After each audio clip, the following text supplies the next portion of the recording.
accusation for many years, and accordingly justice is the goddess Maat. And you are weighing his red feather in the balance. That's what those red feathers are doing, sticking all over the Waite pack. And there's all kinds of outrageous puns in the Waite book, that the fool is the Maat, which, by the way, in French means the dead man. Doesn't seem to fit. But he's also the mate, which Waite uses. And beyond that, he's also Egyptian's Maat, which means truth, which is the red feather, the soul being weighed in the balance. It works quite well. Yeats, by the way, he really is a dead man, because in some of Yeats's versions of the story, he gets his head cut off. And there's these dances that are executed by tarot cards holding severed heads. Waite, by the way, never had any interest in Egyptology whatsoever.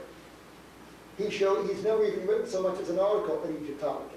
All of this Egyptian symbolism and Arthurian symbolism was all part of Yeats's and Florence's material. Waite came over there in 2 years. He joined specifically in their organization May 1902. I've got the date somewhere around here, 20 something I believe. Stayed for 2 years, grabbed everything he could lay his greasy little hands on, and took all out of there.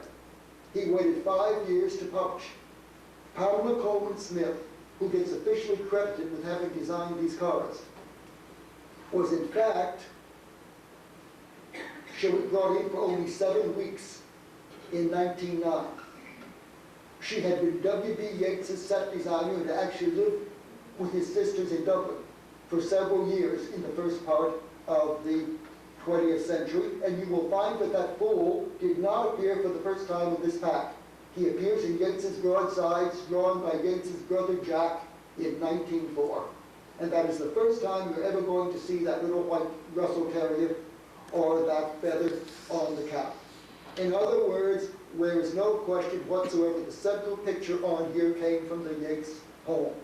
Pamela Colman Smith came from the Yeats home, and when Waite published, and the remark was never republished, he wanted to thank Pamela Colman Smith and a third one who chose to remain anonymous, who was deeply versed.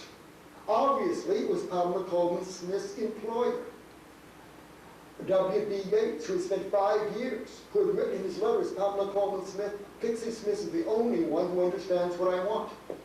Well, A.E. Waite understood what was wanted too. He put Pamela under deep hypnosis and drugs. She was only to ever have one more exhibition. She converted to Roman Catholicism later the same year. She disappeared for 3 years. She came back, was seen for the last time in 1917, and I knew 6 people who knew her. Actually, I knew 8 people who knew her, and 4 could be expected to hear from her. She never wrote again after 1917. She was in flight for her life and her sanity. She paid dearly for drawing that set of cards. But what were Yeats and Farr to do? They had no idea when they introduced the distinguished scholar to their... Is it time for me to stop? No, you have a little time. Okay. Look, we now find out we have Waite's entry in his diary about this whole affair. Well, not the whole affair, the beginning of it. Early in 1902, shall we say January, about the middle of the month, Yeats sent for Waite. He had 2 problems. One, he was doing rituals about the Holy Grail, and he would like Waite and a distinguished scholar, Jesse Weston, who later wrote a book called Ritual to Romance, which T.S. Eliot used for his Wasteland. And by the way, if I had time today, I could show you that Eliot knew exactly what he was doing with those cards. That one-eyed Smyrna merchant is a Dharma.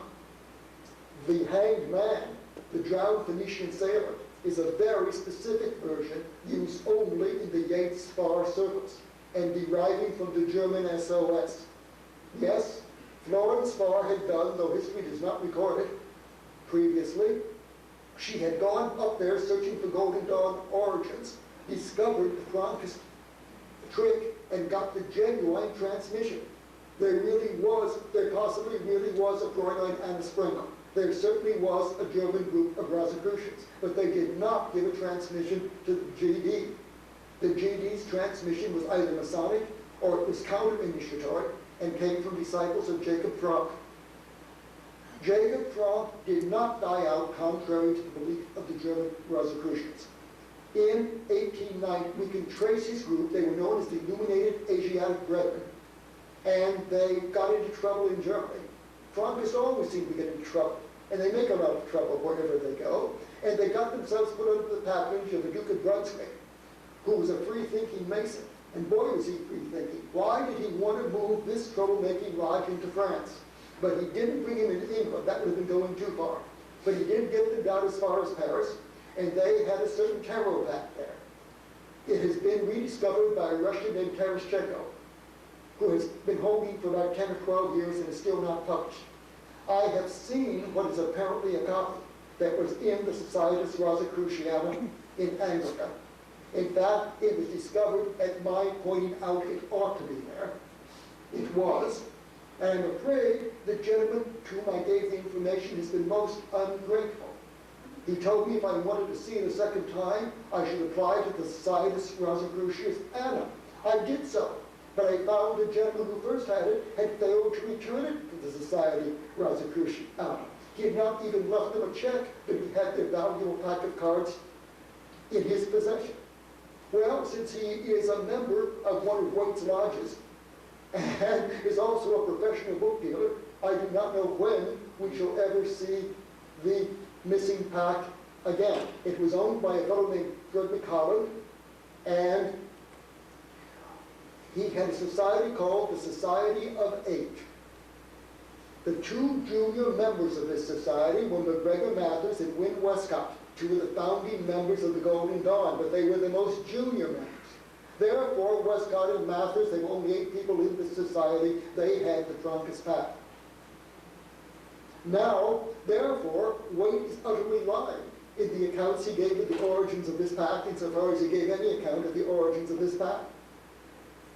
The next thing, however, we're going to leave the Golden Dawn aside. By 1893, W.B. Yeats and Florence Farr brought their own editions. They brought this whole idea of a pack of tarot cards that represents 3 worlds, and which you put the Fool in the center, and to which Florence did an Egyptian ritual, and to which Yeats thought he could add an Arthurian ritual. In his version, the 4 suits become the 4 hallows of the tarot pack, which are found actually in only one version of the story, the so-called Parnassus, otherwise the high history of the Holy Grail. I'll show you what Yeats did. Here's the way Yeats and Florence set up their pack. Here's the way they set up their chessboard. Yeats is doing a story about 4 Arthurian knights. Lancelot, Parzival, of course Parzival's the fool, and Parzival, Lancelot, Galahad, and Gawain. So, what's he going to do? He's going to take the 4 phases of the moon. You remember, new moon begins in Sapientia. It begins in Sagittarius. He is starting out on his journey. That's going to be new moon. Full moon is going to be in Gemini. That was known in Florence's circles as the commonplace. Yeats says in his poem about it that she multiplied commonplaces. He's referring to first full moon and new moon. They used to have only one commonplace. It was up there in Gemini. But Florence counted from both new moon and full moon for various calculations she was in the habit of working. When Waite remarks in his book, remarking on that 6th card, which is Gemini, but it's a mere commonplace, this is the commonplace he is referring to.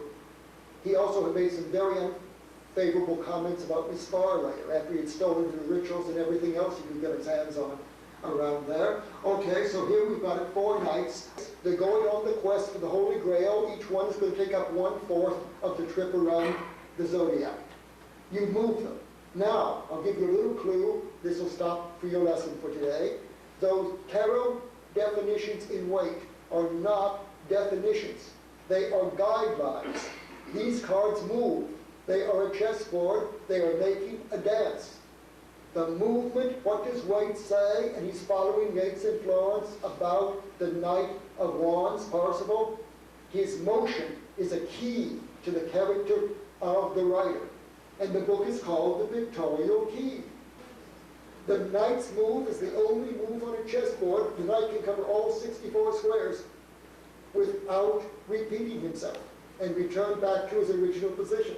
This is the metaphor that's involved. And these definitions are not fortune-telling definitions. They are guides. Let's just take one. Here's the Knight of Swords up there. If reversed, he will dispute with an imbecile person. Fine.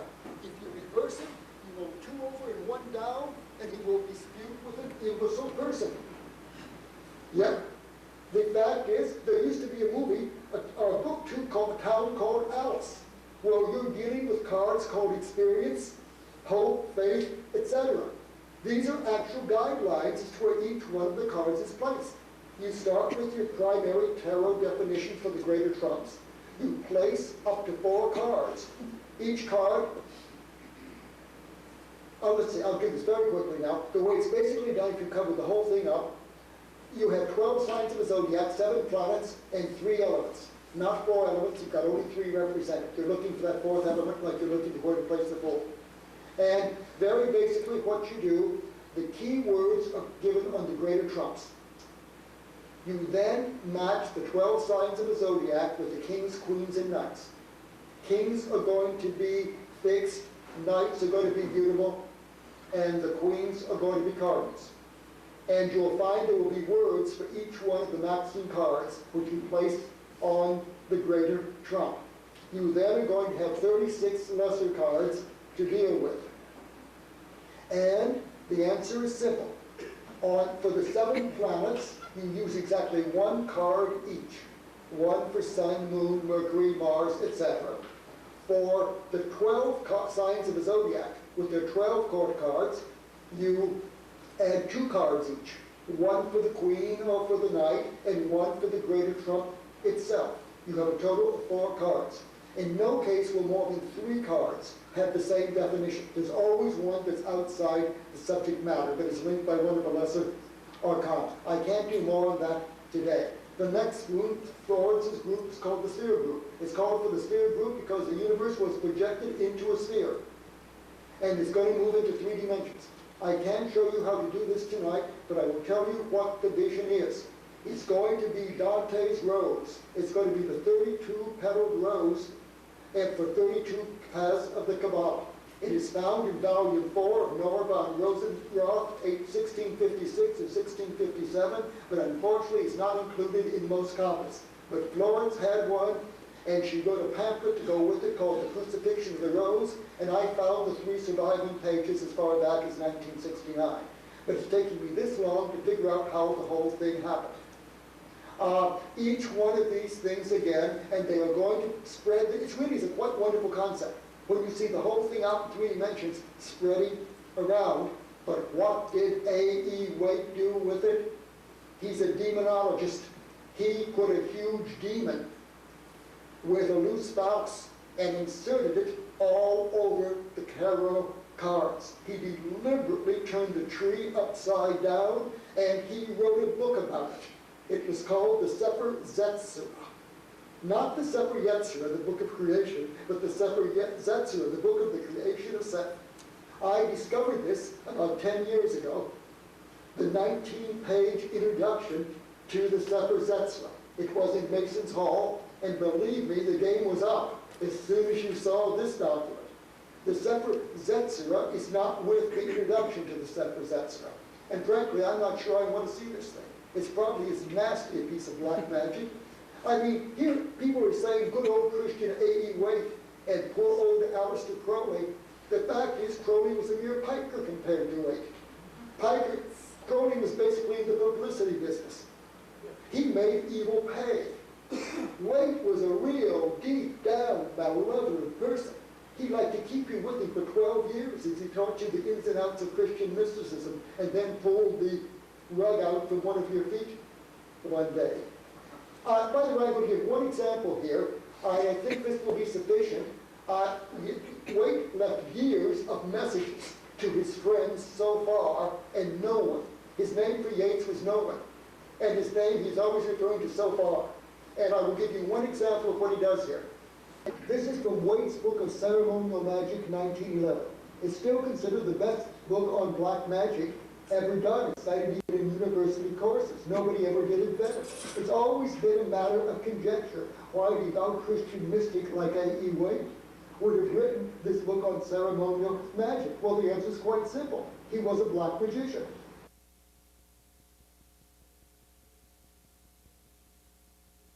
Let's see if we can give example. Because he would put these allusions in the text and then put down the side of the page Florence's initials or Yeats's initials, and above all, his favorite word was set. I remember speaking to George Yeats 30 years ago about this, and I had found her husband's name in that little passage I told you about One Who Was First in November 1909. Occult Review about who helped on that tarot pack, much against his will. And I'm not forgetting for George, when I asked her had her husband contributed, she replied, and she was a woman of oracular character. I was lucky to get 3 words out of her in answer to anything I asked, and she didn't like my question, she would not reply at all. I would always wonder, would she hang up? But we continued for some time, and I remember asking her, and she replied, he took the bits and the pieces. And Yeats gave the bits and the pieces. Well, look, if they were horses' bits and chess pieces. When Yeats recalls in his last, Waite speaks in his last memory of Yeats, when I first met him, he was playing with the bits and the pieces, and maybe yet, for all I know, he is referring specifically to the horses and the movements of the dance. It happens a 3rd time around as well. However, when I mentioned the question of could there be a certain anagram, it was not impossible, she told me, but I could find a more succinct anagram that would tell me even more. It's quite simple. Yeats takes 5 letters. Set takes 3 letters. Waite was perfectly safe in this. The first news of the Cult of the Gods with the Ass's Head was not published until 1931 in France. The first exposition regarding that article was published in 1991. But believe me, they're still around. Terrors and splendors of Dante's Inferno, as are the golden bars of heaven and the stars and lilies of the blessed damozel far, and how far from the vision and the union. He, of course, means the blessed damozel far. And he has nicely written on one side there, set, S-E-T. And he has put it over here again, S-E-T. He will do this when he gets to the section every time, who is the divine this and who is the divine that. You look up the side of the page. He's done this in over 700 separate occasions. And he feels really ambitious, he puts Satan in. I have some nice ones with Satan being spelled up and down the page, but it's too late to do them today. It is late. Thanks a lot. Thank you.